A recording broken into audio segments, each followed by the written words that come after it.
Test podium A.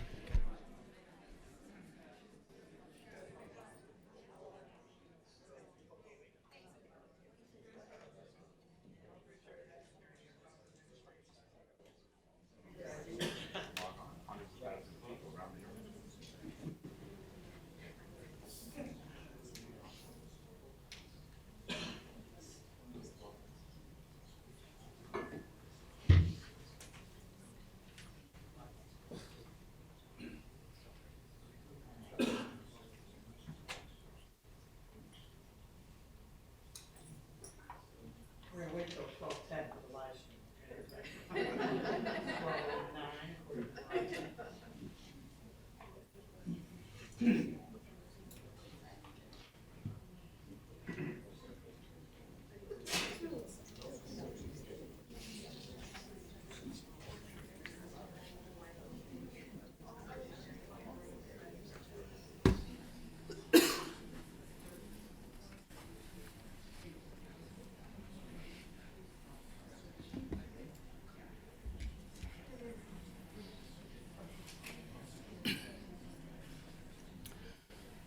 Okay. Good afternoon, everybody. I am Ken Coleman. I'm the director of the Center for Political Studies here at the Institute for Social Research, and I welcome all of you to this event. This is the third such event we've had this calendar year. We had an event back in the late spring called the Trump Phenomenon that was very well attended and lots of interest. We also had an event earlier this fall about the election that was also well attended. I will just summarize very quickly what happened at those events. Basically, we got everything right except for the election outcome. And I say that because at the Trump Phenomenon event, several of our speakers, some of whom are in the audience, but really spoke 2 or 3 months ahead of the elite national press about white identity and about the gender gap that's happening and so forth. And then the event that happened earlier this fall, I want to point out, especially one of our guests, Tasha Philpott, spoke about the tremendous voting gap between especially black females and white males as driving a lot of the gender gap. That was again, I think this is, we basically got the story right, and we've been leading the intellectual debate about this whole phenomenon and election ever since. So I'm proud to start this third event, which kind of is the capstone, and it's about what happened and where we're going next. And we have a stellar lineup as we did in the previous two. I'll introduce all the speakers here now, and then they'll come up one at a time, and each will speak for approximately 15 minutes, and then we'll have Q&A. I will say one of our speakers, the second, Mara Ostfeld, has to leave early to go teach. The dean is making her teach. That's one of the things we have to do. And so she'll be leaving a little early. If you have questions directed at her presentation, you might want to raise your hand, especially high, and we'll try to call on you early on before she leaves. Okay, so our first speaker will be Yana Krupnikov. She's an associate professor in the Department of Political Science at Stony Brook University and one of our former PhD students here at U of M. Mara Ostfeld will speak second. She's an assistant professor here in the Department of Political Science and also a faculty associate in the Center for Political Studies here at the Institute for Social Research. Our third speaker is James Morrow. He's the A.F.K. Organsky Collegiate Professor of World Politics in the Department of Political Science here at the university and a research professor in the Center for Political Studies here at ISR. And our fourth speaker is Andrew Martin. He's Dean of LSA here at the university. He's a professor of political science and statistics and a faculty associate here in the Center for Political Studies at ISR. So, without further ado, Yana.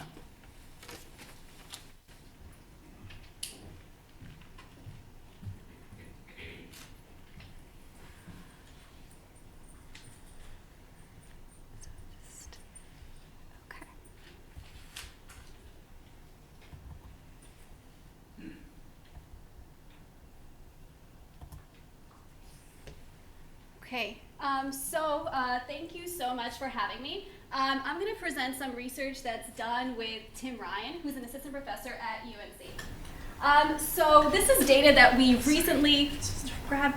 Oh, and now you might actually hear me. So that's exciting. So this is data that we recently just got, but it was collected over the course of the entire campaign. So what is this?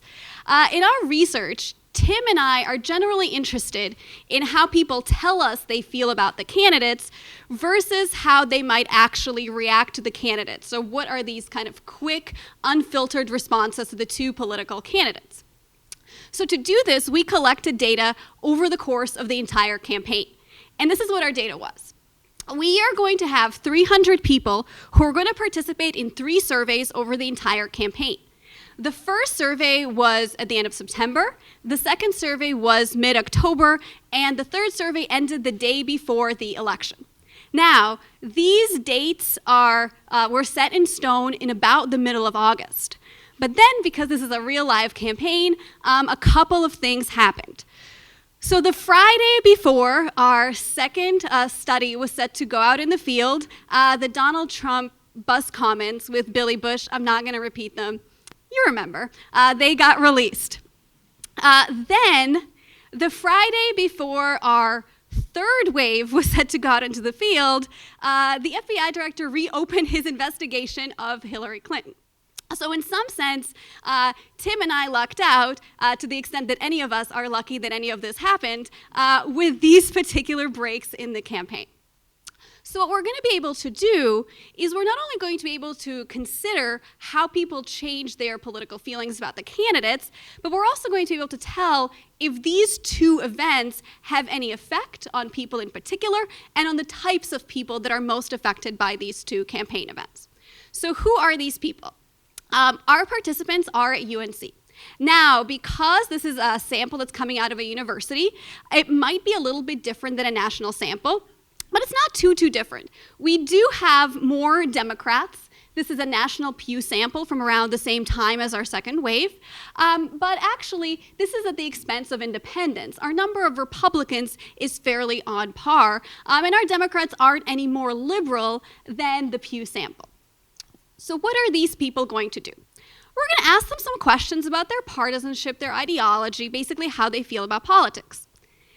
Then we're going to ask them a really kind of conventional survey questions. How much do you like or dislike these two candidates? We're going to ask them that at 3 points at each one of our waves. We're going to ask them how certain they are who they're going to vote for, what their choice actually is, have they made a decision, and so forth. And actually what we see over the entire survey is the number of people who say they're undecided is decreasing, and it's actually decreasing exactly on par with national surveys conducted around the same time. So our sample is very similar. But what's going to make our study really unusual is our final measure. And our final measure is going to be a way of capturing people's automatic, unfiltered emotional responses to the two candidates. We're going to do this using the implicit association test. So what is this? Well, generally when people tell you how they feel about candidates, answer survey questions, they think about it even for just a split second, right? They filter it. They think, well, this is how I actually feel, but how would a good Democrat respond? Or how would a good Republican respond? Or I kind of want to impress this person, or I don't want to impress this person at all. So it's possible that the things that the people are telling us in surveys aren't actually all that indicative of their real feelings. So what the IAT is an attempt to short circuit people's filtering mechanisms. It's an attempt to basically ask them to see if they can associate conventional images, like these are the images that we used, with either positive or negative words. So what that tells us is a quick, automatic, unfiltered, almost visceral reaction to either Clinton or Trump. What kinds of positive and negative associations do people have with these two candidates even before they have a chance to think about it? So we're going to have people take this IAT in all of our 3 waves. And I should mention that Tim and I have a number of measures in our study to make sure that people just aren't getting really good at taking the IAT, and they're not. So what do we see here? Well, first I'm going to present you the results of our really kind of conventional survey question on likes and dislikes over the 3 waves. And as you can see, there's really nothing surprising. Unsurprisingly, the Democrats really like Clinton and really don't like Trump. Republicans really like Trump, don't really like Clinton, and independents don't seem to like anyone all that much. The other unsurprising result is that we actually don't see that much change over 3 waves. The people's feelings about Clinton and Trump stay fairly consistent. But these are their reported feelings. These are things they're telling us. What about these kind of automatic, quick, unfiltered, emotional reactions to the 2 candidates? So the way I'm going to present this to you is like this. If a person is somewhere closer to the Hillary head over here, it means they have more positive feelings toward Clinton than toward Trump. If they're over here closer to Trump, that means they have more positive feelings toward Trump, but more negative feelings toward Clinton. And if over the course of the campaign, someone starts traveling down this line, it means that their positive feelings about Clinton are decreasing, their positive feelings toward Trump are increasing, and vice versa. So what ends up happening? First, I'm just going to show you what happens over these 3 waves. Starting with the Democrats, right? The Democrats start out feeling pretty positively about Hillary Clinton. This is not surprising. Over the next 3 waves, they start to feel less positively about Clinton. Their feelings are moving away from Clinton, closer to Trump. They still feel much better about Clinton than they do about Trump, but the excitement is dying down. The immediate feelings are less positive. Turning now to Trump, this is where the Republicans start out. Notice they're actually not all the way on the Trump side of things. They certainly feel more positive about Trump than the Democrats, but they aren't over here. If I'd showed you only strong Republicans, they would be somewhere right about here. But then over the course of the campaign, they also start moving away from their candidate.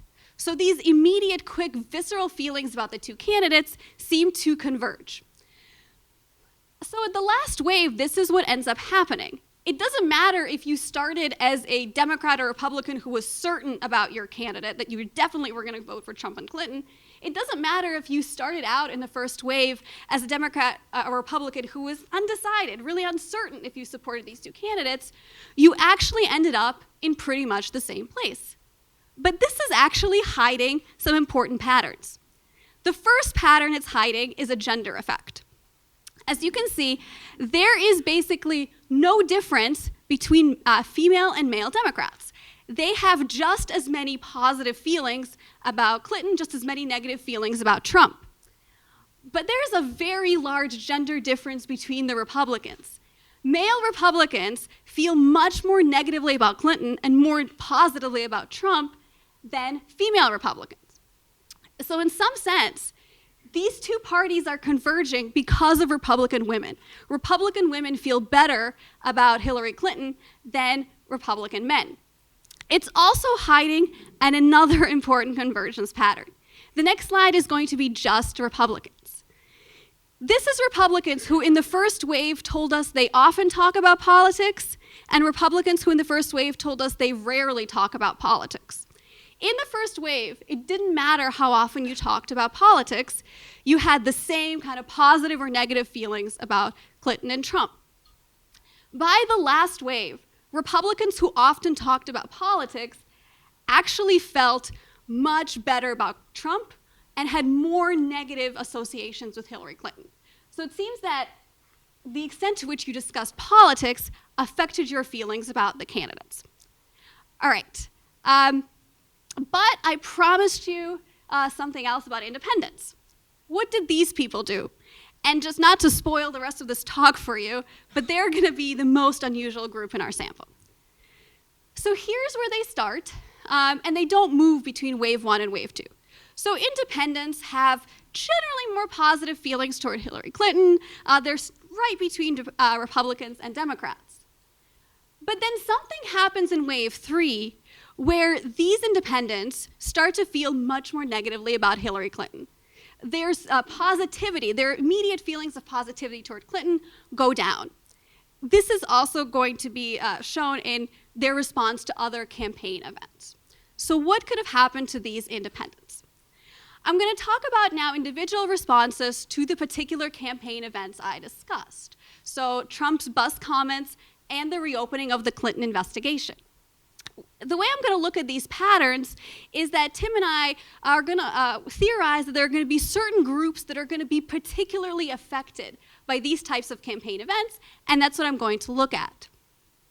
So first, turning to the Trump bus comments, we thought that the people who might be particularly affected, that what might affect your response to Trump's comments would be how you felt about gender discrimination. So we measured the extent to which people agreed or disagreed with statements like, many women exaggerate the discrimination they face, or women are too easily offended. And so what this is going to let us do is to look at two types of people. People who think gender discrimination is prevalent, and people who think gender discrimination is exaggerated. So the way I'm going to present these results to you is I'm going to show you where these people were before the Trump comments in wave one, and what they thought of the candidates, how they felt about these candidates in wave two after the comments. And I should say that almost everyone in our sample knew exactly what the comments were and could recreate them in open-ended questions, so that was exciting. So what happens to the Democrats? So Democrats who think that gender discrimination is prevalent, possibly unsurprisingly, actually feel more positively about Hillary Clinton after the tape comes out. Right? They feel even more positively about Clinton knowing that Trump made those comments. We see almost no move among the Democrats who believe that gender discrimination was exaggerated.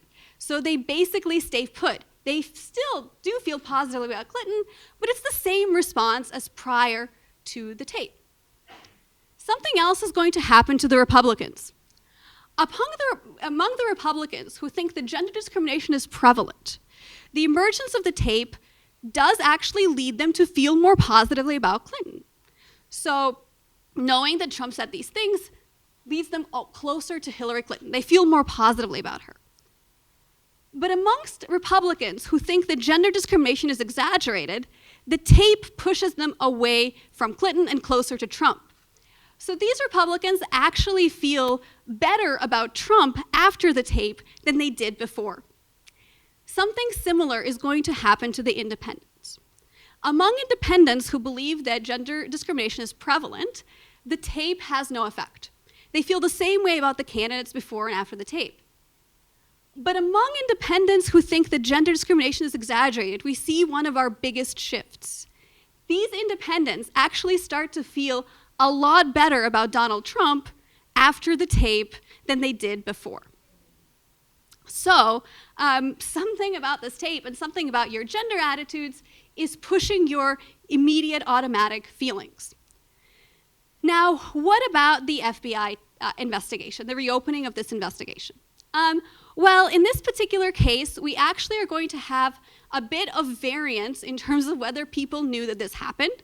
So I'm going to show you results for people who reported that they knew a lot about it versus people who didn't know all that much about it, or at least told us they didn't know all that much about it. So what do we get here? I'm going to look at Republicans first. The Republicans who said they knew some or knew a lot about the reopening of the FBI investigation stayed put. They didn't seem to be affected. They didn't feel any better or worse about Hillary Clinton. But the Republicans who said they knew nothing or very little about the investigation actually felt better about Hillary Clinton in the last wave of our study. Now, this is not too surprising. I showed you that the Republicans were essentially moving this way to converge with the Democrats. But this is suggesting that a lot of this move was happening, a lot of these positive feelings were happening by people who didn't know that the investigation had been reopened. We see no effect of the reopening of the investigation among the Democrats. They all generally feel very slightly worse about Hillary Clinton, but there is nothing different happening among people who say they knew a lot and people who say they knew very little. Our most unusual result is among, again, the independents. In both cases, they feel worse about Hillary Clinton from the wave before the reopening investigation to the wave after the reopening of the investigation. But the largest shift is among the people who said they knew nothing about the reopening of the investigation. So again, something is happening with the independents they are moving further away from Clinton, but it's not suggestive that this is due to the fact that they knew about the reopening of the FBI investigation. So where does all of this lead us? So these are kind of preliminary results. We just got our data back. What this is suggestive that we do see some change over time. This is not change over time in people's reported feelings and what they tell us, but it's change in these more emotional, visceral responses and their immediate, unfiltered reactions to the candidates. We see some convergence between Republicans and Democrats, suggesting that neither party was all that enthused or felt all that good about either one of the two candidates. But we see the biggest shifts among the independents, which are unfortunately the hardest group to get a handle on because we're not really sure why they're independent in the first place. So these are the changes we see, and I'm looking forward to actually getting more into this data over time. Thank you.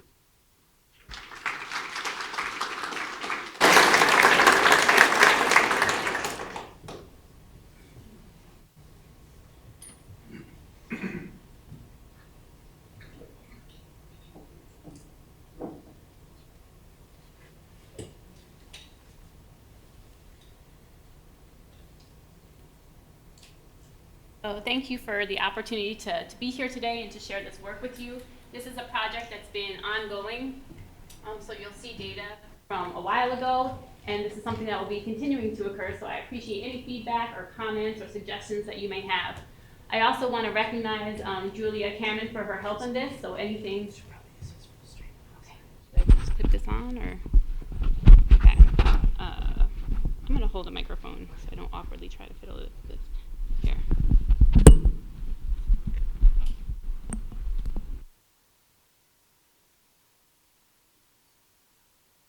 Okay, is this better? Okay, so I just was trying to thank Julia Cameron for her help with this, and anything positive that comes out of it should be, she should receive credit for it. So the main question that I'm trying to ask and approach with this research is, what is the effect of the increasing centrality of Latinos to the Democratic Party on broader patterns of political partisanship in the US? Before I get into this question, there's a couple points about partisanship that are helpful to contextualize it. One is a kind of truism in political science is that partisanship, and particularly the party ID of the candidate that one supports, is relatively stable over time. A second point is that while rare, we know that mass shifts in partisanship can and have occurred, especially when the social identities associated with parties shift. So the classic example of this is after 1965, after the Voting Rights Act was passed, there was the reenfranchisement of a lot of African Americans in the South that changed the social imagery of the Democratic Party, and there was a big shift among whites away from the Democratic Party. A third point that's useful is that Latinos are changing the landscape of American partisan politics. So many of us know that the number of Latinos in the US and the number of Latinos that are in the US electorate has about doubled over the last 20 years, and that the large majority of these Latinos identify with the Democratic Party. So 3 out of 4 Latinos tend to identify and vote Democrat. This is really useful information, and perhaps information that people who spend their lunch hour going to talks on American politics might already know. But is this information that the general public is aware of? And I argue that it is, and I argue that it is for a couple of reasons. One, we know that the Democratic Party has been doing much more outreach towards Latinos than the Republican Party, and the frequency and amount of this attention and outreach has increased over recent years. People are exposed to this directly through direct exposure to these ads and appeals, and also indirectly through a lot of coverage of these appeals and ads. We also know that the partisanship of Latino elected officials leans heavily towards the Democratic Party. About 90% of Latino partisan elected officials are affiliated with the Democratic Party. We know there's significant differences in the use of anti-Latino rhetoric by partisan elite. So while both parties can be charged with using and champion things that are perceived as anti-Latino, we know that Republicans have been associated with language and with policies that have been less favorable to Latinos and immigrants, especially in this last election. And we also know that there's been growth and attention to issues disproportionately affecting Latinos among Democrats. So things like racial profiling, things like immigration and the DREAM Act tend to be issues that are more central to the Democratic Party than the Republican Party. So there's a lot of reasons to to think that the centrality of Latinos to the Democratic Party is something that's widely recognized and people are aware of. So it brings us back to the question, what is the effect of the increasing centrality of Latinos to the Democratic Party on broader patterns of partisanship in the US? And to answer this, I do a couple things. Let me start with my hypotheses. So there's two ways that this might affect outcomes. One might think that because the Democratic Party is the party that's historically been associated with civil rights, especially since the 60s, that the growth in the Democratic Party's attention to Latinos will increase favorability for the Democratic Party among white Democrats. A counter hypothesis would be that just the opposite would occur, that among white Democrats, seeing the Democratic Party spend more on outreach and attention to Latinos would change the way they think of the Democratic Party and decrease their support for the Democratic Party. Seeing the Democratic Party do more outreach to a group that one does not identify with perhaps will decrease support and identification with that party. And so if that was true and if that operated as I hypothesized, we would expect that dynamic to be explained and mediated by a perception that whites are more associated with and are thought of more when you think of the Republican Party. So I look at this a couple of ways. I began by looking at this in 2012 when I did an experiment in which people were white Americans were randomly assigned to see one of two Obama ads. And these were both ads that Obama actually used. They were ads that were either entirely in English or that were narrated in Spanish and English. The visual content of the ads was the same. The only thing that was different was one was narrated partially in Spanish. A sample of about 600 non-Latino whites were randomly assigned to see one of these two ads, and then I subsequently asked them about their attitudes towards Obama. And so you can see that when we look at Republicans and we look at Democrats, you get a sense of the big difference in the degree to which whites favored Obama. When they saw the ad that had Spanish language content, there was not a big difference among Republicans, but we see a significant difference among Democrats. White Democrats were less likely to support Obama when they saw an ad with Spanish language content relative to when they saw an ad that was entirely in English. But this includes language, and we know that there are unique effects of language, that perhaps this wasn't due to Latino outreach, perhaps this was just due to the fact that many white Democrats didn't understand the content of the ad or didn't understand part of it, and so maybe that's what led them to feel excluded and see him less favorably.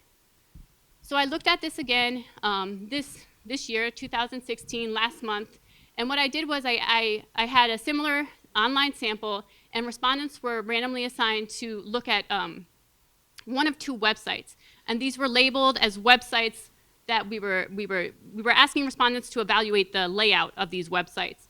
And so the two websites are almost identical except for the title of the featured article. One features an article that says Hillary courts undecided voters, and one features an article that says Hillary courts Latino voters. So a very subtle difference in the two treatments. So again, it was an online sample. This time it was all white Democrats. About 350 non-Latino white Democrats were randomly assigned to see one of these two websites with an article about Hillary courting undecided or Latino voters. And I asked about their level of support for Hillary after evaluating these two websites. And so again, we can see that when white Democratic respondents saw the website about her courting undecided voters, they viewed her more favorably than when they saw the website about her courting Latino voters. And then I also asked about their vote choice. This was in October, so did it affect actually their likelihood of voting for Hillary? And again, we see it did. White Democrats were about 10 percentage points less likely to say they were going to vote for Hillary when they saw an ad about her courting undecided voters relative to when they saw an ad, a news story about her courting Latino voters. So this is all really useful information, but again, it leaves a lot that's unknown. What are the mechanisms behind this? And does it actually mean that they were more likely to vote for Trump? Or does it just mean that they were more uncertain about their likelihood of supporting her? So I run a similar experiment, again, with the two websites featuring a story about her courting a Latino or undecided voters. And I ask about the likelihood of respondents supporting Hillary or supporting Trump. And then I ask about these other mechanisms that I mentioned, both how the groups that they associate with each of the two major parties, as well as some other things that might operate as mediators, such as status threat. Perhaps it was the fact that Democrats felt like their own status, white Democrats felt like their own status was threatened by increasing attention to racial others. Perhaps it was the strength of white identity, So I look at all of these things in addition to the main dependent variables.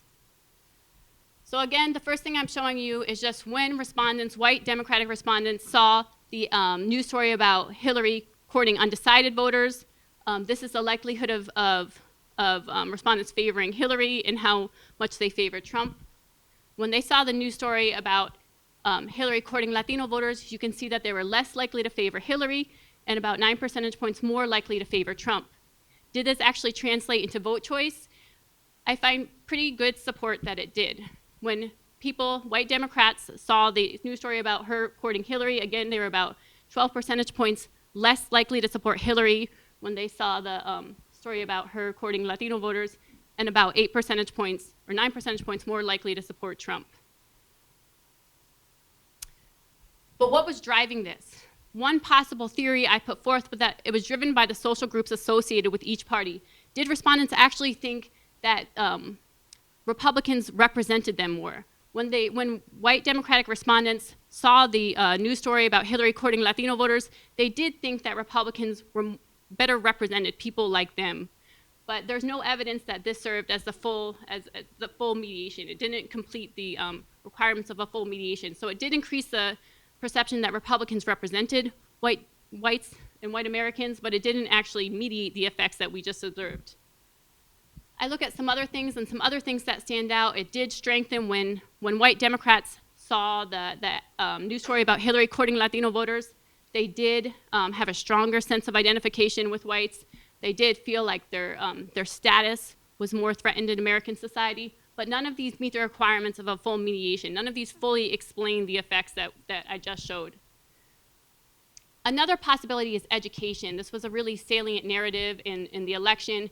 Perhaps those white Democrats who don't have a college degree feel particularly threatened by growing attention to Latinos and other groups because they feel perhaps that their own interests will be less represented.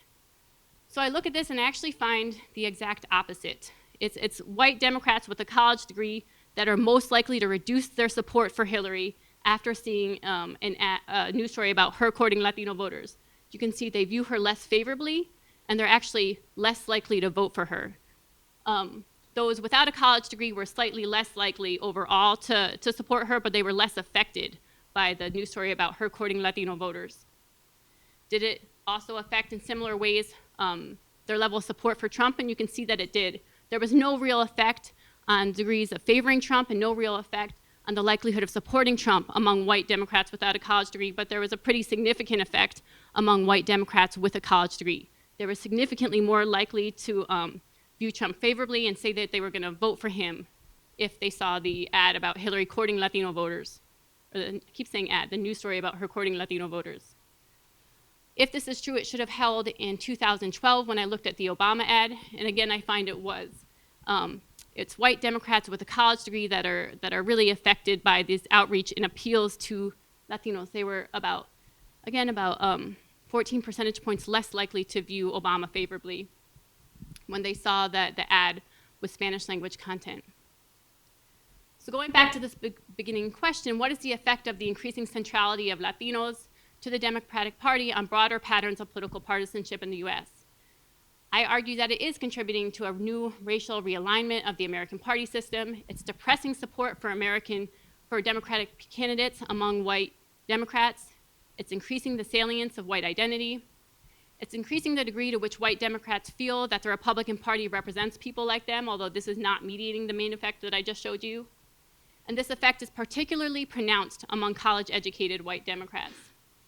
What do you take away from this? Well, there's a lot of things to take away. But I will say that demographic trends and voter participation rates illustrate that a large and growing share of the US electorate is Latino and are most effectively engaged by targeted appeals, by these types of appeals that we just saw that Obama used, with Spanish language content that explicitly identify and speak to Latinos.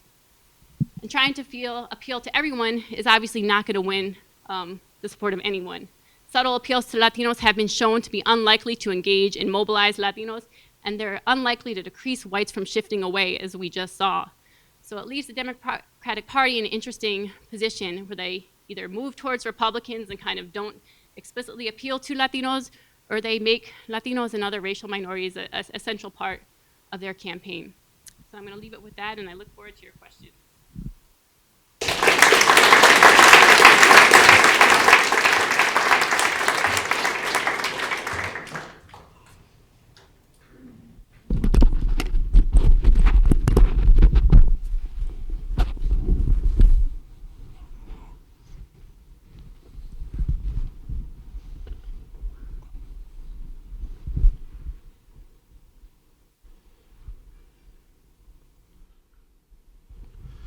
Okay, I'm going to actually start the pivot on this panel, because the first two talks were about what happened in the election. The second two are possible consequences of the election. This is also, compared to the other presentations, going to be relatively data light, because a lot of what I want to say is, what does the academic study of world politics tell us about the consequences of having a new president? And so I'm going to try and summarize that kind of quickly and give you my thoughts on that. So the first thing is that when a new president comes into office, this creates an opportunity. And that's because we often talk about like national reputation. How do other countries view the credibility of what the United States does? And the key observation here is, though people often talk about this as adhering to the country, in some ways it's actually better thought of as adhering to the leader. And therefore, if it really in some sense attaches to the president, then when you have a new president in, this creates a great opportunity, which means that a new president can change the international reputation of the United States. So if you went back 8 years ago, one of the large advantages that President Obama had when he came into office was, well, it wasn't tattooed on his forehead, but everyone else around the world saw "not Bush." And that created opportunities for him to change things in many different ways about how he was seen around the world. And one way to think about this then is the turnover in a president is essentially like the big reset button on US foreign policy. There can be both changes in the policy itself, but also importantly, changes in the way others view the United States, what it's trying to accomplish, and the credibility of it as a country in foreign policy. So now one might ask then, well, what is there out there to deal with in one form or another? So what is the legacy of the Obama foreign policy and the effects it has on the reputation of the United States as seen through it? And this record is mixed. There's some good things and there's some bad things. So looking at the good things first, I would say the deal on Iranian nuclear enrichment, in my view, this is the least bad option. And it should be seen as one of the accomplishments of the president. Second is the year-old Paris Agreement on climate change, which, while in many ways is not a very rigorous agreement, but it's a major step towards moving to trying to address the issue over the very long term. Number third on this that I think he deserves a lot of credit for, that's particularly relevant with the passing of Fidel Castro last week, is the opening to Cuba, because it creates a possibility to finally reopen Cuba, at least to the United States, and reintegrate it in a way that's natural.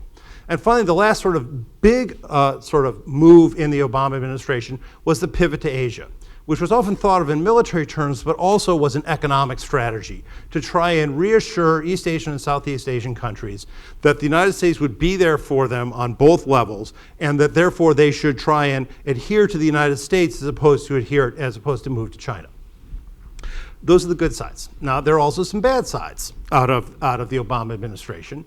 And major one of these is the mess in the Middle East, of which the Syrian civil war is a major disaster that the administration is not entirely responsible for, but has some responsibility for it in the way it's acted and the policies it's had towards Syria. That it's taken a bad situation and in many ways made it worse. This, of course, leads to the rise of the self-described Islamic State, the similar situation in Libya. The consequence of these producing the growing Iranian-Saudi rivalry, which manifests itself in conflicts throughout the region, the resulting refugee crisis, and then in Afghanistan, the resurgence of the Taliban. These are all things that in some sense are failures of the Obama foreign policy. Connected to that is the growing challenge of Putin's Russia at many different levels to the US-led international order. On a bunch of different phrases. And then finally, the last of these that's relevant here is the uncertainty about the US relationship with China and where exactly it's going. And this is particularly important because it is the most important relationship in world politics now and will probably be over the coming decades about how will the United States and China deal with one another over time. Now, here the key thing is not necessarily the policies per se, and this is why what's relevant here. What I see as the fundamental problem of the Obama foreign policy is not the policy itself, it's the disconnect between words and deeds. That is, saying one thing and acting another way. And that's important because it corrodes away reputation, and that has contributed, particularly actions like this in the Middle East, that have then exacerbated problems with respect to Russia and with China. Okay, so then what I want to ask is, the question you'd like to know, so what will Trump do? I have a very simple answer on this. I have no idea. But I want to qualify it a little bit, explain why I have no idea what Trump is going to do once he's in office. And some of these have to do with the nature of foreign policy in a new administration and the connection between what happens in a campaign and what a candidate does once they actually get in office as president. The first of and of course here the question is, so presumably Trump in a new position has the ability to restore the reputation of the United States so that others around the world see a connection between what the United States says and what the United States does. And now the question is, can he actually do that? Is he capable of this? And I want to suggest there's some reasons why I have no idea what he's going to do that are related to this. The first of this has to do with the way he talked on the campaign trail. Donald Trump was quite happy to contradict himself, quite often in the same paragraph, sometimes in the same sentence. This makes it very hard to know how much credence he puts in words and how he uses them. Furthermore, he often would adopt contradictory positions in very short periods of time. It was very, very striking that on one day during the campaign, when he flew down to Mexico City, had lunch with the president of Mexico, everything's nice. And then that evening, he's back up in Arizona announcing that we're going to build a wall and Mexico is going to pay for it. It's like the ability to keep those two things within the context of a day is stunning. And so as a result, one thing that's generally true is it's very hard to tell what the positions or sort of the many things he said on the campaign trail tell us anything about what he might do, because often they're quite contradictory. But there's another reason beyond this that's not specific to Trump about why we shouldn't necessarily put too much weight on what was said in the campaign trail, which is that campaign statements are generally a poor guide to what presidents do in foreign policy in office. So as I was thinking about this talk, I think about things like in 1992, candidate Bill Clinton talked about how he was going to use trade as leverage to get China to improve its respect on human rights. And then President Clinton was the one who extended most favored nation status to China and helped China get into the World Trade Organization. Similarly, 2000, candidate George W. Bush argues, well, we're not going to engage in big nation building projects because we're not going to do those anymore.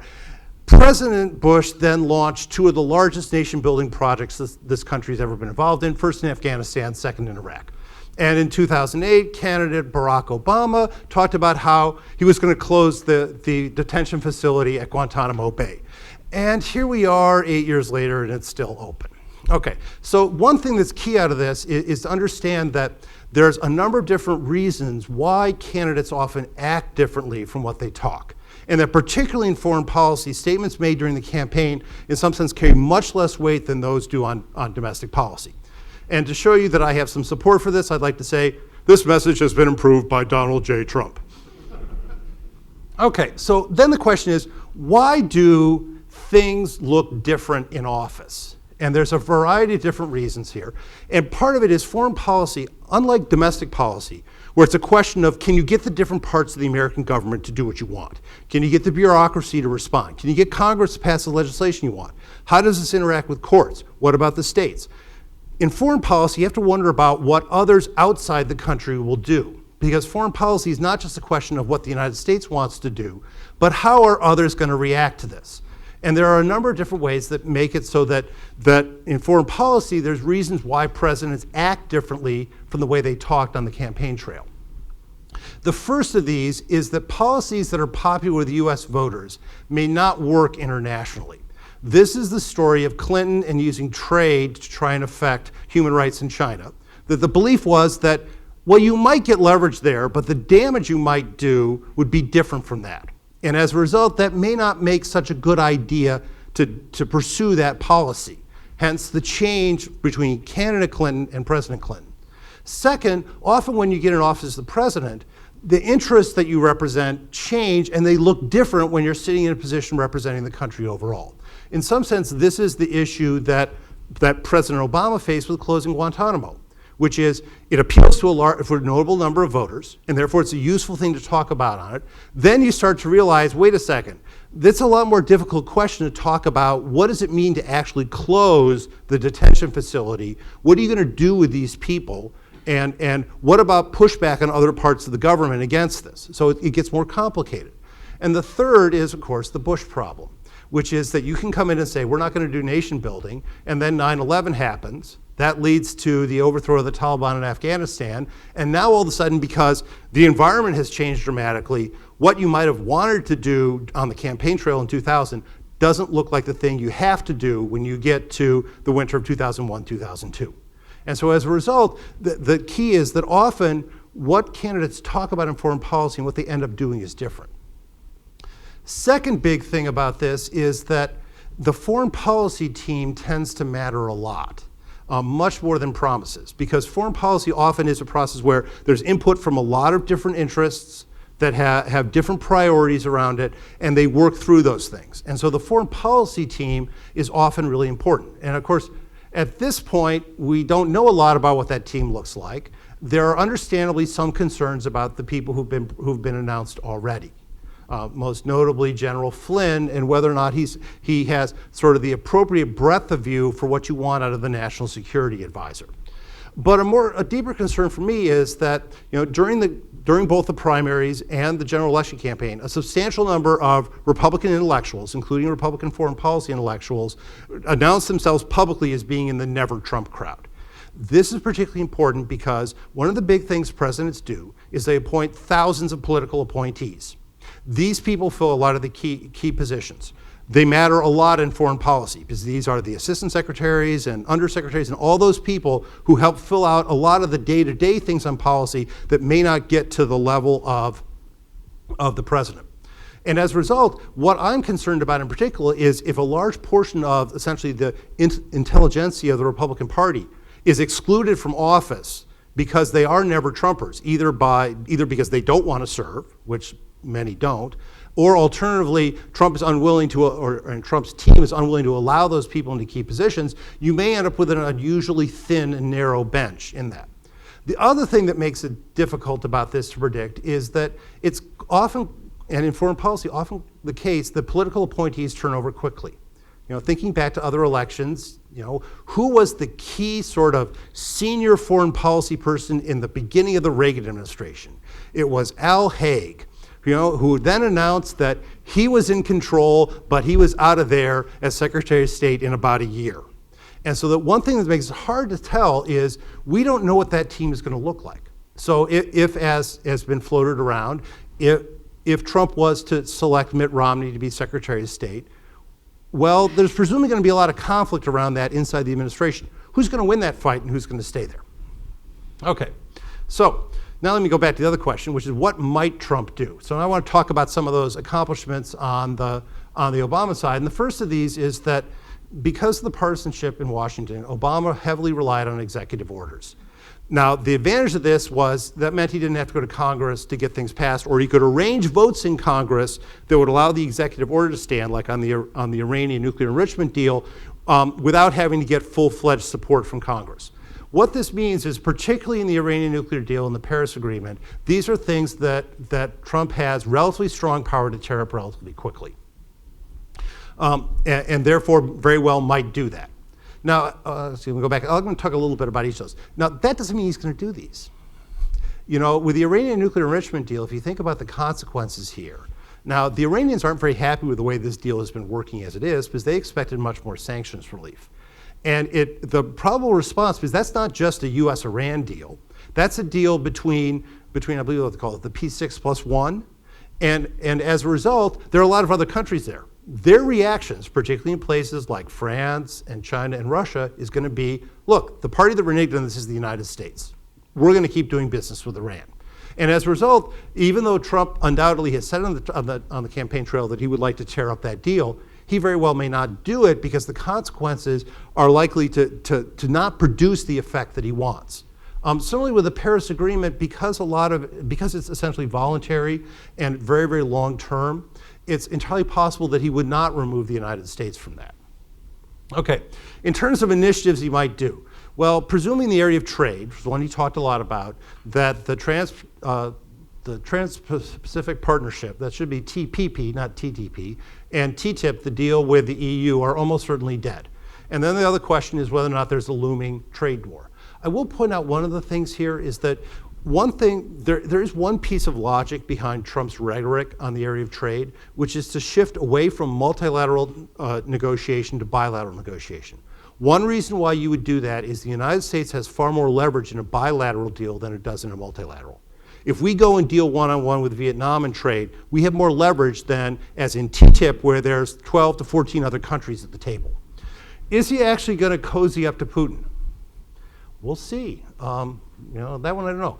In terms of relations with NATO allies, this is actually one where his rhetoric has been, I think, most damaging, because in some sense it would be better if he just abrogated NATO, because then it would be really clear. But by making statements like we might protect them, we might not, that is, we might observe our treaty obligations, we might not, you're creating uncertainty. And that uncertainty makes things worse. Clear abrogation might convince the Eastern Europeans who feel themselves threatened by Russia that it's time to flip sides. Finally, what to do about the Middle East? This is an interesting question because he's talked a lot of different ways. He doesn't want a big involvement, but he wants to, well, I won't repeat it, but it involves bombing out of them. I have no idea what he's going to do about that and talk about that. He certainly, the people we've seen so far are relatively hawkish on that. Whether or not they'll actually follow through on that, we don't know. And that's what I have to say. Thank you.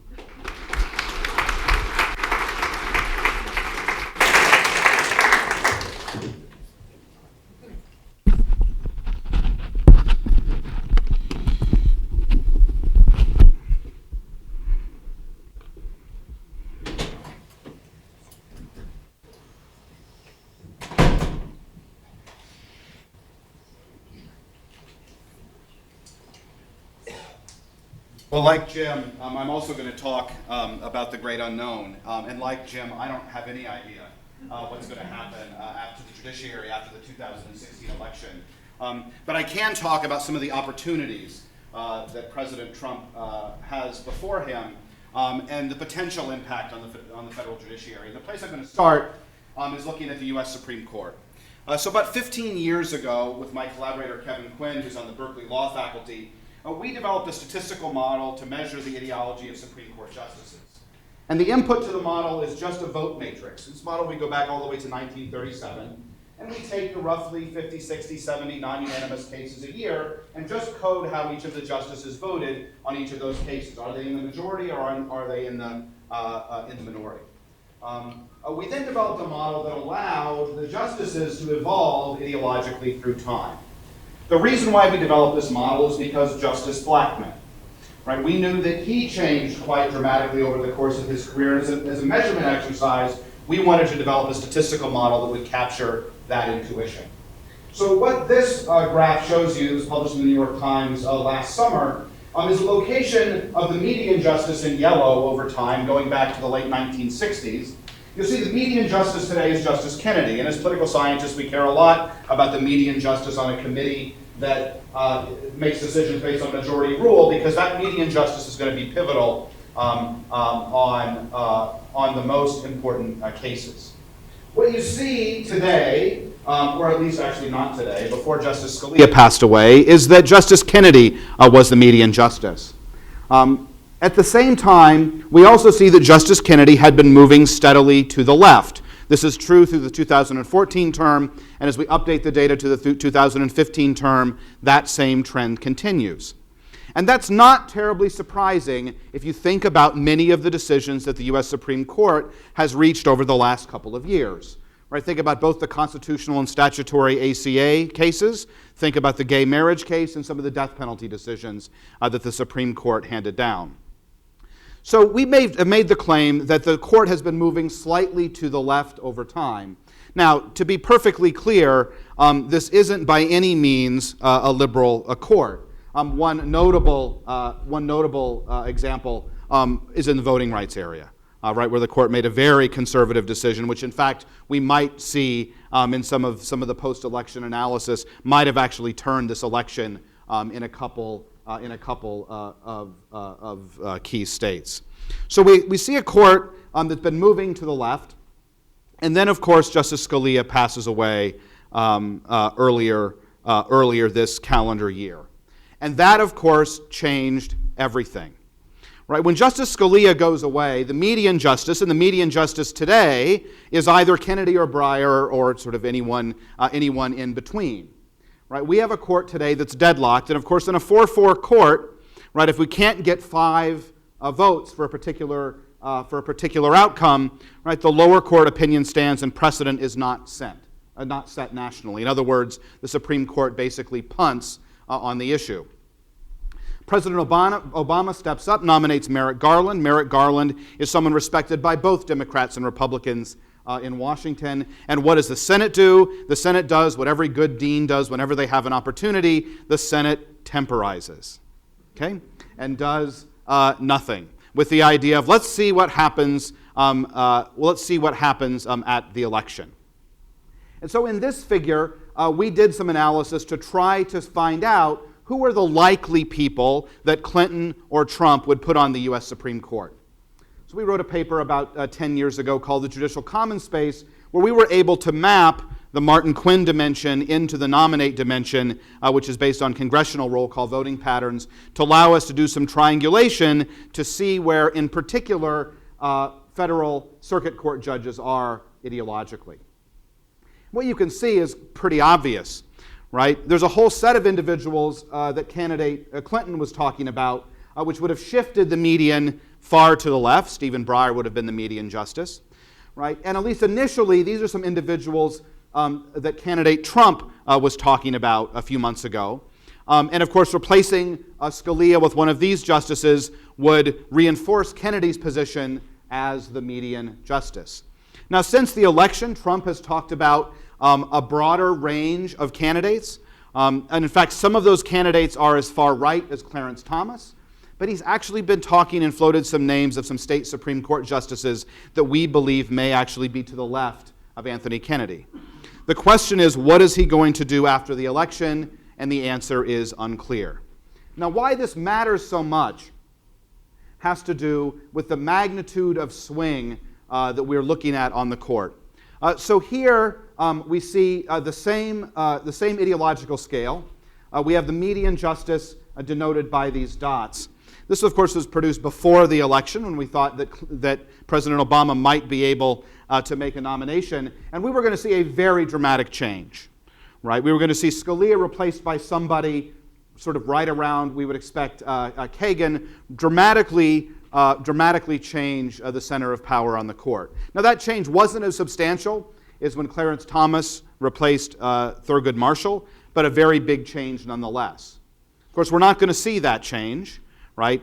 Because the one thing I would promise you is that the Senate will not confirm Merrick Garland in the next month, right? And so our new president will be able to nominate the person who will be the next justice on the U.S. Supreme Court. And that nomination really doesn't change much. It doesn't change much because Kennedy's been the median justice for a long time. Kennedy will be the median justice thereafter. What really matters is what happens next. What happens next is we have 3 justices who are, I would say, to be polite, not young. Ruth Bader Ginsburg is 83 years old, Anthony Kennedy is 80, and Stephen Breyer is 78. Just actuarially, right, the likelihood that President Trump is going to have a vacancy on the Supreme Court over the next 4 years is pretty high. And if any of those justices leave, that's going to be incredibly consequential, right? If Kennedy leaves, Trump is going to be, in a sense, picking the median, right? And if one of the 2 justices on the left leave, we're going to be looking at a Supreme Court with 6 conservative justices for some period of time. Now, I mentioned the strategy in the Senate was to temporize, was to not act. And the question is, did that strategy work? Well, the answer to that question, I believe, is yes, right? One reason it worked is that they rolled the dice, Trump won, and so a Republican president is going to be able to fill the vacancy. The other thing to look at, though, are at the Senate races, right? Were there Republican incumbent senators that were punished for using this strategy? And the answer to that question is no. There were 20 Republican incumbents who were reelected. There were 2 who lost. Mark Kirk in Illinois, and of course Kirk wanted a vote on Merrick Garland, right? The only person for whom this stand might not have worked terribly well was Kelly Ayotte in New Hampshire. Her opponent did run some advertisements, and she did lose a very tightly contested race in New Hampshire. One of the things that suggests for the future, particularly for the Democratic minority in the Senate, to the extent that they can temporize on presidential nominations, not just for the Supreme Court, but for the lower courts as well, they may not face electoral retribution for doing so. That has some very profoundly negative implications for the judiciary and the ability for the judiciary to get things done, but it may be a politically feasible strategy in order to get like-minded judges on the courts. The final thing I wanted to talk about has to do with the lower federal judiciary. So what this graph shows you are the number of vacancies every month at the beginning of the Obama administration through today. And so the line on the bottom is the number of circuit court vacancies, and the line at the top, the dark gray line at the top, the number of vacancies in the district court. So when President Obama came into office, there were a fair number of vacancies in the federal judiciary, and he had an incredibly slow start getting nominations to the Senate. Right, you can see over his first couple of years in office that the number of vacancies more than doubles. Right, and this is when he has a Democratic Senate.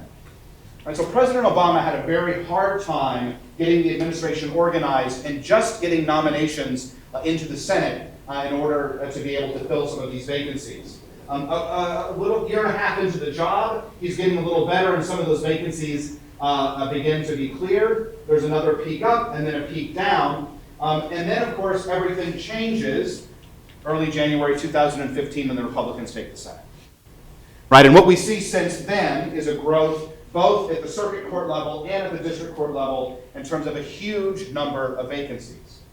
Right, President-elect Trump is going to be given an opportunity to replace a huge number of judges in the district courts and in the circuit courts.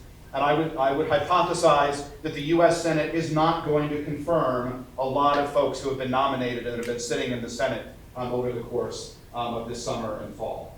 And so President-elect Trump is going to have an opportunity to fill a lot, 80, 100, 120 district court judgeships. My guess is 20, 25 circuit court judgeships in the first year or two of the Trump administration. And of course, he has a narrow majority in the Senate, which might make getting those folks confirmed relatively easy.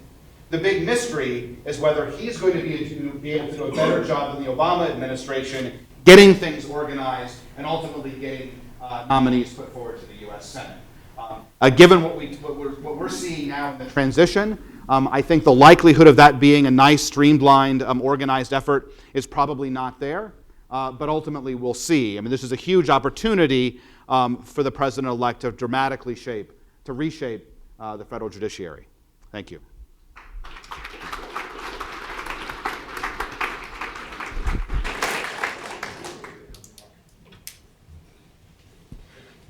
Okay, Mara, you're heading out to teach. Okay.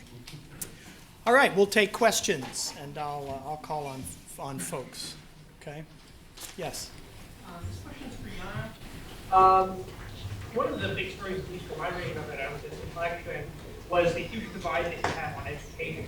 So the county level, highly educated counties seem to swing far towards Democrats, where uneducated counties often seem to swing in the opposite direction. So I'm wondering, given that, how do you deal? People hear me anyways? Now I have a microphone for the last 2 seconds of the question. I'm wondering, given that, how you sort of figure out how the results would apply when you're not dealing with a sample that's coming from UNC.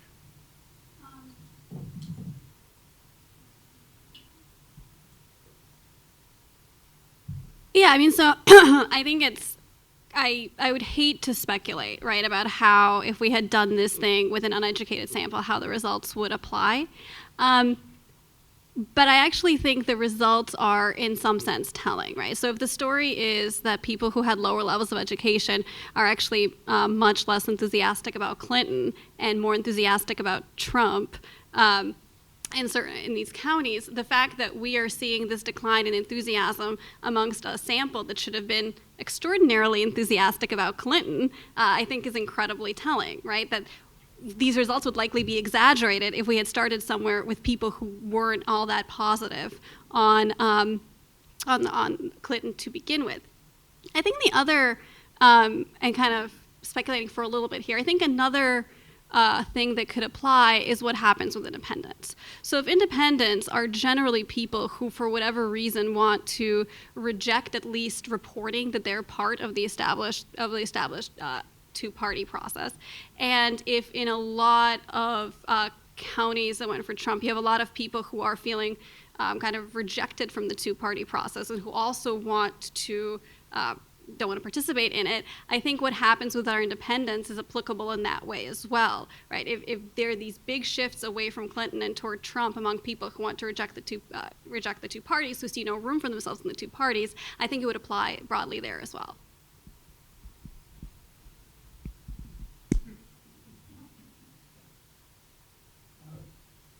Jim, from your perspective of not being able to predict what's going to happen, could you briefly give us the pros and cons of the various names that are being tossed around for Secretary of State and what the implications are? And, well, primarily the cons I'm interested in.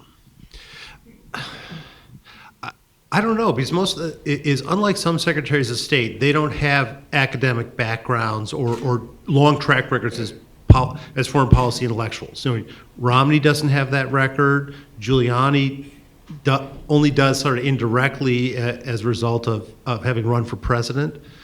I'm trying to think who else. Who was the third candidate they were? That's true. Petraeus does, yeah. They're the concern. He would be of those three. I would like Romney the best.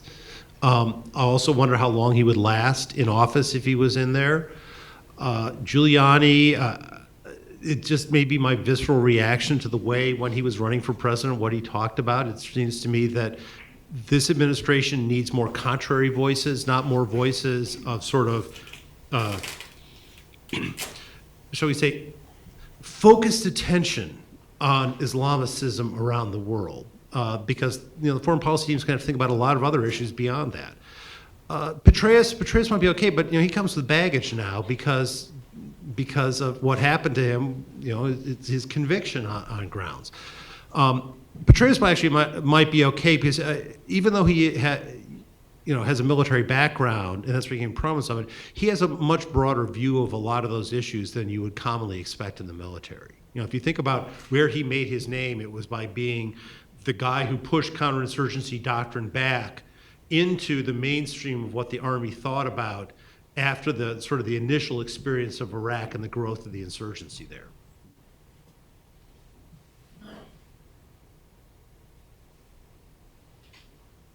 Anybody on the panel, what's going to happen with Cuba?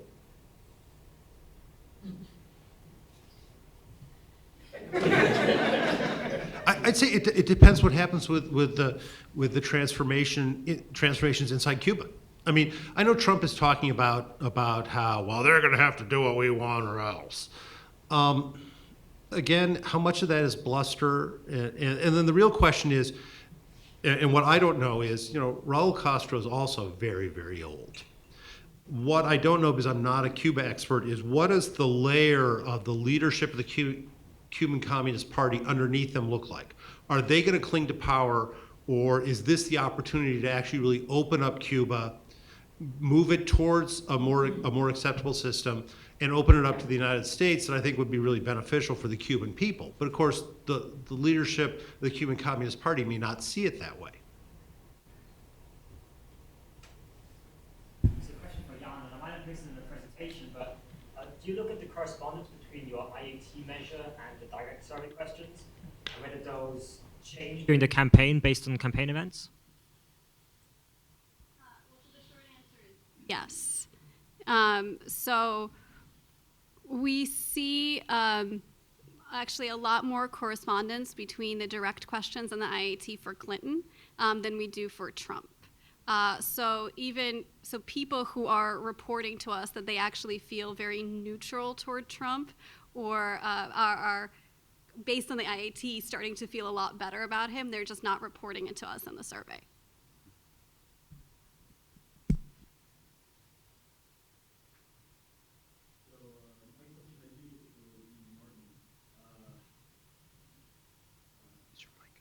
I'm interested in the sort of institutional maneuvers that the Democrats might employ to maybe stop some of these nominations, if there are any.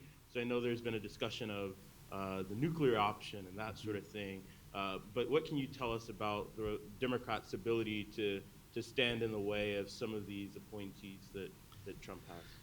Yeah, so you highlighted highlighted the one big way, right? And the real I think the real strategic question for the Democrats in the Senate is when are they going to choose to filibuster? Right? If they're going to filibuster all the time, it's pretty clear that the Republicans are going to exercise the nuclear option, and that's going to allow President-elect Trump to basically zero out these vacancies pretty darn quickly. Now, is that in the long-term interest of the Republican Party? I think that's an interesting question. Other than that, there's not a whole lot that the Democrats can do. I mean, they can drag their feet on calendaring and so on and so forth. But and there is also a capacity constraint. There's only so many folks that can be considered at any given point in time. So so the Democrats in the Senate can slow things down to some extent, but that's about all they can do at this point. You know, the politics within the U.S. Senate are the things that are just incredibly interesting, have been interesting for a long time. And I think the real question is this the moment in time for the Republicans to exercise the nuclear option or not? And it's unclear to me whether they're willing to do that. Could someone speak about the opportunities for China and Russia? Repeat the question, Jim. Okay, so the question was the opportunities for China and Russia. I mean, both these are very, very long-term questions. So the question with China is, how do we, the relationship between China and America is actually in reasonably decent terms, given what a lot of people think. Is, the Chinese are a major player in the world trade system. They contribute to that greatly. They're involved in a way that, like, the relationship between the U.S. and China, in that sense, is more constructive than that between U.S. and Russia right now. With Russia, it's a question of, well, Putin is an autocrat, and he's probably going to be there for a very, very long time, because autocrats always face two possible threats, one from inside their regime and one from outside. He clearly has the first one well under control, and he's taken a lot of steps to eliminate the second one as a practical matter, whether it's by the ballot box or by demonstration. And now the question is, to what extent does Putin want to continue to make trouble the way, sort of internationally, in a whole variety of different ways, the way he has over the last about 2.5 to 3 years? And it's hard to know how to deal with him on exactly that level. It's not clear you want to take a really, really belligerent stance, but it's also not clear that you want to just go, oh, Vlad, my buddy, let's go out and ride horses with our shirts off, So, or let's go fight, let's go have a judo match. But it's hard to tell. I have no idea what Trump will do on any of those. I mean, there are very troubling things about, both things that Trump said during it, connections that General Flynn has, with Russia. And like those I think are very troubling, because it's a delicate line, because you don't want to provoke Russia, but at the same time you want to reassure the various Eastern European countries that are concerned and worried about it. Sorry, I don't have great answers. So I'll try to be loud and now you repeat it. So I think this is an unprecedented scenario with respect to this is for Professor Moore. With respect to a president who actively has capital invested in global markets? I mean, Trump may be an anti-trade candidate, but he has business interests on the capital side and on the non-tradable side that I think are unprecedented. To what extent do you think that'll affect his decision-making in the foreign policy sphere? Oh, I hope not. Well, but I'm trying to think of where Trump has his investments, because my understanding is most of those investments, with a few exceptions, he actually doesn't have a big ownership stake in, and it's primarily because he made this pivot when he figured out he's really not that good at running businesses back in the 90s. He basically turned himself into an international brand. So like the Indian businessmen who were at the White House, and they were plugging the marvelous Trump towers in one of the I wouldn't say smaller, but not one of the prominent cities in India. I don't know how much of that. I mean, I'm certain he makes money off it, and he's happy to use his name around it, but he's not a big owner in that. And so then you got to think about where those properties are, and I don't think there's not a Trump tower in Moscow yet. That might change. So I don't know how that affects it, because it's certainly not a problem for like the golf property in Scotland, right? That shouldn't be any issue whatsoever. I mean, even if Scotland ends up deciding that Brexit means they leave the United Kingdom again. Okay,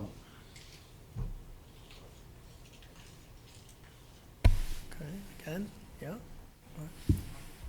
Me? Okay, I'll ask a question. Hi, this question's for Jim. So you're mentioning how you, based on past experience, would expect that the statements of Trump are not a good guide to how he would act in office.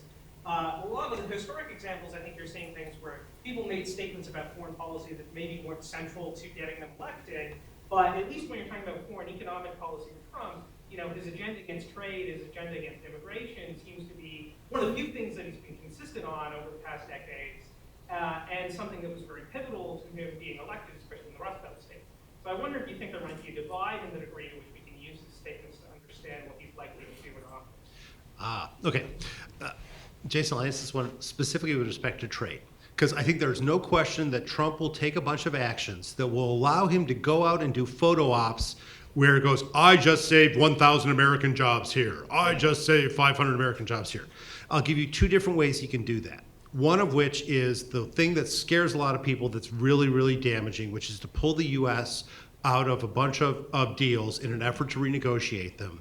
That, like if the U.S. was to pull out of NAFTA, that would be a very, very bad thing. If the U.S. was to pull out of the WTO, that would be a very, very bad thing. It has the prospect of setting off something like an international trade war. That's the nightmare scenario. That's a really bad. It would be consistent with his statements. Now let me tell you another version of what he can do. That same thing, get same number of photo ops, so he can talk about how many American jobs he's saved. That I wouldn't be entirely in favor of, but I could live with. Let's say what he does instead is use the different powers the United States has under those treaties to push a number of different disputes. Like all of a sudden goes to the WTO and starts getting a lot more aggressive about pursuing disputes against a lot of our trading partners. Uses the powers in NAFTA in different ways to try and influence things around it. Or alternatively just spends most of his time jawboning US business leaders to try and convince them to keep jobs here. Now, all those things would allow him to do the same credit claiming and say that, look, I lived up to what I did. I'm out here fighting for American jobs, that have been devastated by trade, without bringing down the world trade structure. And see, that's what's so hard about it, is both of those work as strategies. And one of them's really dangerous, one of them isn't. One of them is it could provoke a lot of retaliation from other countries on similar ways that they would file disputes back against the United States. If he engaged in different sorts of measures under WTO law that are, shall we say, very aggressive interpretations about what's allowable, but the system will reverse those over time. And if they stay in it, that's, it's not what I would like ideally, but it's manageable. It's not a disaster. The cabinet members have hearings, don't they? Yes. They just can't be Yes. filibustered.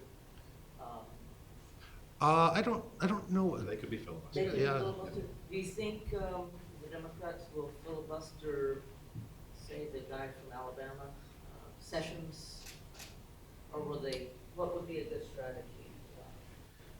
So I think, so the question was what a good strategy is for the Democrats in the Senate with regard to cabinet nominees. I think they need to use any filibuster quite judiciously. I think that a strategy where they're just going to stand in the way of everything is ultimately going to backfire. You asked specifically about Sessions. I think that they'll filibuster Sessions if they think they can win. And it's to their electoral advantage to do so. And I think the cards are still out right now about whether that's a strategy that's going to be electorally advantageous to them or not. Andrew, I want to ask you a question about that. I'd also think with respect to Sessions, I don't study American politics, but my understanding is particularly that there are two reasons why they might be reluctant to filibuster. One is the sort of enduring belief that the president gets to choose their own attorney general, and the attorney general is often a close political ally of the president in one form or another. Mm-hmm. And the second is that Sessions is a senator. Yes. And that there's a tendency for other members of the Senate to not want to speak out against one of their own. Right. So those are both norms, Yep. right? And the question is the extent to which those are going to operate here. We've seen a breakdown in a number of political norms over the last 18 months, and so some of those may resonate. Some of that breakdown may resonate in the Senate, but we'll see. I think it's a live issue. On the broader issue about who needs Senate confirmation, for example, that's one reason why General Flynn is National Security Advisor. No Senate confirmation. So you don't get the embarrassing questions about why are you accepting money from Russia today, which is essentially a wing of the Russian government. Why were you at a dinner that Putin hosted where you're sitting right next to him, and at the same time you're being paid by Russia today to be there? Those would be very, very embarrassing questions in a Senate hearing, particularly if someone's going to be National Security Advisor. But that position does not require Senate confirmation. Okay, on that cheery note, I want to thank our panelists, and Maura had to leave, but we'll thank her at a distance, and excellent job. Thank you very much.